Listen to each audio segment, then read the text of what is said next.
میں کراچی سے بات کر رہا ہوں، محمد نبی دستاری۔ میرا سوال یہ ہے کہ جمعہ فرض ہے یا واجب، اور دوسرا سوال یہ ہے کہ اپنے بعض لوگ صرف 2 فرض پڑھ کے نا واپسی چلے آتے کرتے، جو سنتیں ہوتی ہیں 4 سنتیں وہ نہیں پڑھتے، اگر نہیں پڑھی تو پھر گناہ گار ہوگا یا نہیں ہوگا؟ جمعہ بہت تاکیدی فرض ہے، ظہر کا جو فرض ہوتا ہے نا اس سے بھی زیادہ اس کی تاکید ہے جمعے کی۔ البتہ یہ کہ جمعہ کی جو یہ حیات ہے نا مخصوص، تو یہ جمعہ سب کے لیے ضروری نہیں ہوتا۔ مثلا عورت جمعہ نہیں پڑھے گی، وہ ظہر پڑھے گی۔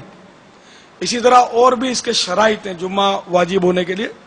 البتہ یہ جمعے کی جو 2 رکعت پڑھی جاتی ہے یہ فرض ہے، اس میں فرض کی نیت کیجیے۔ سنتیں یہ مؤکدہ ہوتی ہیں ظہر کے بعد جو پڑھی جاتی ہیں، اس لیے ان کا پڑھنا بھی ضروری ہے۔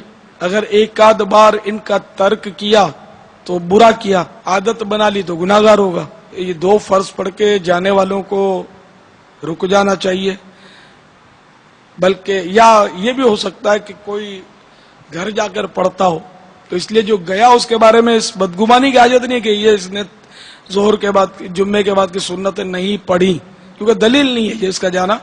گھر پڑھ سکتے ہیں، بلکہ گھر پہ پڑھنا افضل ہے۔ باپا کی بارگاہ میں علاقہ داتا نگر سویت سوزے مرشد اور مکی صوبہ کے تمام اسلامیوں کا سلام بھی میری طرف سے قبول فرمائیں۔ وعلیکم السلام۔ یہ سلام دینے کا انداز بھی جو ہے نا اس پر بھی جیرا ہو۔ یہ عام طور پر ہوتا ہے کہ آپ کو ہمارے سارے علاقے والوں نے سلام بولا ہے، خیر انہوں نے بولا یہ نہیں کہا، انہوں نے کہا کہ سلام قبول فرمائیے۔ عام طور پہ ایسا ہوتا ہے کہ علاقے والوں نے بولا نہیں ہوتا، تو اب اگر کہے گا کہ ہمارے علاقے والوں نے آپ کو سلام بولا ہے اور اسے کسی ایک نے بھی نہیں بولا، جب تو یہ جھوٹ ہوا ظاہر ہے، جبکہ بولا ہی نہیں ایک نے بھی۔ دوسری صورت یہ کہ ہمارے علاقے والوں کی طرف سے سلام قبول کریں، اس میں شاید بچت ہو جائے کہ اس نے یہ جملہ نہیں بولا کہ آپ کو کہا ہے، اس میں سلام قبول کریں۔ تو جب تک بولے نہیں نا کوئی تو سلام بولنا نہیں چاہیے، اس میں جھوٹ کا خطرہ ہے۔ ویسے میں جب بارگاہ رسالت میں حاضر ہوتا تھا تو ظاہر مجھے اتنے لوگ سلام بولتے تھے کہ جس کی انتہا نہیں۔ اب سب کا نام یاد رکھنا میرے بس کا روگ نہیں۔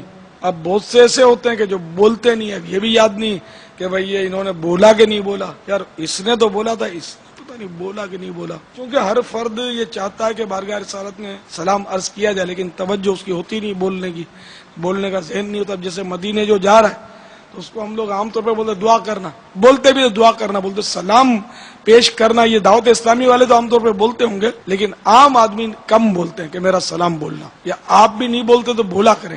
کوئی اگر مدینے کا مسافر میں کہ میرا بارگاہ رسالت میں اور شیخین کریمین کے درباروں میں سلام عرض کرنا کہنا چاہیے۔ تو اس میں یہ جیسے کہ جس نے سلام کہا نام یاد ہے اس کا تو چلو اب موقع ملا تو عرض کر دیا کہ بھئی یعنی سرکار فلاں کی طرف سے سلام قبول فرمائیے، انہوں نے سلام عرض کیا ہے۔ پھر اجتماعی طور پر جیسے بارہ اس طرح جملہ عرض کیا ہے میں نے کہ یا رسول اللہ جو آپ کو سلام عرض کرنا چاہتے ہیں ان کا سلام قبول فرمائیے، عرض کرنا جو چاہتے ہیں اس میں سب آ گئے۔ اب پتہ نہیں یہ جملہ بھی درست ہے یا نہیں ہے، لیکن میرے حساب سے بہت محتاط جملہ یہ رہا۔ میں بولوں کہ سرکار آپ کو اس نے سلام عرض کیا نہ کیا ہو تو جھوٹ بھی ہو بھی اس بارگاہ میں، جیسے عام طور پر لوگ بولتے ہیں کہ مجھے بولتے ہیں فلاں مزار پر گئے تھے ہم نے آپ کا سلام بول دیا۔ اب میں چپ ہو جاتا ہوں، میں کیا کروں، میں نے آپ کو کہا تو نہیں تھا۔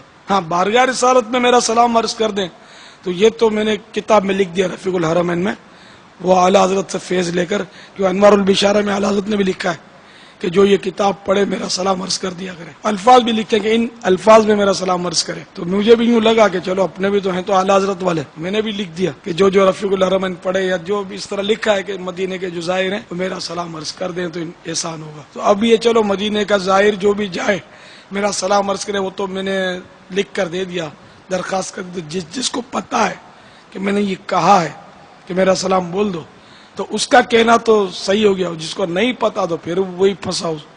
اگر یہ جملہ کہتا ہے کہ آپ کو سلام بولا ہے تو یہ غلط ہو جائے گا نا۔ یا میں یہ عرض کر دوں کہ آپ جہاں جہاں درباروں پہ حاضری ہو میرا سلام عرض کر دیں، تب تو صحیح ہو جائے گا۔ کہا نہیں ہے تو صحیح نہیں ہوگا، جس کو کہا اس کے لیے صحیح ہوگا، دوسرے کے لیے صحیح نہیں ہوگا کہ وہ میری طرف سے تمام درباروں پر سلام عرض کرے۔ اللہ عقل سلیم دے اور مدنی سوچ دے کہ بندہ بازو کا نیک کام سمجھ کر کرتا ہے، لیکن وہ کام نیک نہیں ہوتا بلکہ وہ شبہات سے بھرپور ہوتا ہے، اور بعض اوقات تو گناہ بھرا ہوتا ہے، بظاہر نیک ہوتا ہے لیکن وہ غلط ہوتا ہے، جھوٹ ہوتا ہے۔ جھوٹ بول کر تو آج کل چندہ لینے جاتے ہو اتنے جھوٹ بولتے ہیں، بہت تجربہ اس کا۔ تو کسی کو انفرادی کوشش کرتے تو کئی جھوٹ بول دیتے ہیں اس میں، یا خوشامد میں ایسا مبالغہ کرتے ہیں کہ جھوٹ میں جا پڑتا ہے۔ اس کی مثالیں یہ غیبت کی تباہ کاریوں میں دی ہوئی ہیں کہ انفرادی کوشش میں کتنے جھوٹ بولتے ہیں، کتنے گناہ ہو جاتے ہیں، مدنی قافلے کے لیے تیار کرتے کرتے کتنے جھوٹ بول دیتے ہوں گے جن کی تربیت صحیح نہیں ہوئی۔ غیبت کی تباہ کاریاں جو ہے اس کو پڑھیں اور اس میں طریقہ کار سیکھیں، کس طرح انفرادی کوشش کرنی چاہیے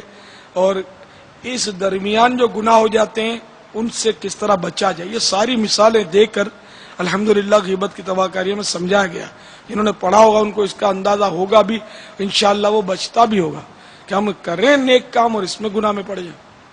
یہ تو بڑی بہت مطلب تشویش کی بات ہے نا، بہت تشویش کی بات ہے۔ تو ہر کام کو کرنے سے پہلے سیکھنا چاہیے، نہیں سیکھیں گے تو پھر گناہوں میں پڑیں گے، انہیں پڑھ سکیں گے خطرہ ہے۔ واللہ تعالی اعلم ورسولہ اعلم۔